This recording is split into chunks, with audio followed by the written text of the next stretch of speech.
Hi there everyone, I'm the guy from the Gamertag, and in the last week or so I've started replaying The Last of Us. And part of the reason for that is because the sequel is coming out at the end of May and I'm really looking forward to it. I also wanted to see if I could beat it on the hardest difficulty, and I am definitely being challenged. But one of the aspects I've really enjoyed as I've been replaying it is the collectible notes that are found in the game, because they really emphasise some of the narrative of this game and they really have put me into this world. I find them really engaging because they're from characters that you never see or hear from most of the time. They're just people that lived during the outbreak or before it, and it's really interesting to see what that person went through, and some of them are absolutely heartbreaking to read through. And this is one of the aspects in story-based games that I really enjoy, because they not only build up the world, but they give you an idea of what some of the characters you do play as might have been through, and it really encourages your imagination in this game. Now, to give you an example of what I'm talking about, I'm going to read out this collectible from the game, which was a boy's diary. October 4th. It's official. School is closed indefinitely. I guess this outbreak is good for something. No school is no homework, which is fine by me. Now what do I do with all this time? October 5th. Mum and Dad were fighting. They were somehow yelling at each other while whispering at the same time. It sounded like Mum wants to leave, go to her sister's. Dad says it's safer, but the outbreak won't reach our town. October 6th. Dad yelled at me for listening to the radio. He says that the news is bullshit. Mum agreed with him while putting on a brave face, but I can tell she's scared. They both look scared. October 7th.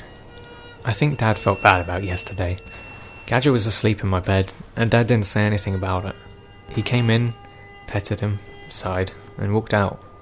I've never seen him like this. October 10th. Dad was consoling Mum last night. Aunt Karen is dead. At least that's what I think I heard. When we sat for breakfast, everyone was all quiet, as if nothing happened. I played along. October 15th. Officer Jones stopped by and chatted with Dad. More like whispered with Dad. There's lots of that going around these days. Afterwards, Dad told us that we have to leave town. We have to go to a new home, that the military will protect us. I'm only allowed to bring one bag with me. Mum just sat there. October 16th. Where we're going, there are no pets allowed. We drove to the edge of town with Gadget. I took off his collar and let him go. On the drive back, Dad kept talking about how he'll be fine. He's meant to be free in the wild. Whatever. October 17th. It's time. Dad says we'll be back before we know it. I think he's full of it. Now, I personally have a pet back home, and it was absolutely heartbreaking reading this story. How this kid had to take his dog off just into the wild and just let it go and just leave it amongst all these infected people and this outbreak. And that's just heartbreaking for me. But it was what really put me in this world. You realise that it is horrible what the characters have had to go through, and it really adds to the world and also the narrative, because you start to speculate, what could Joel have gone through?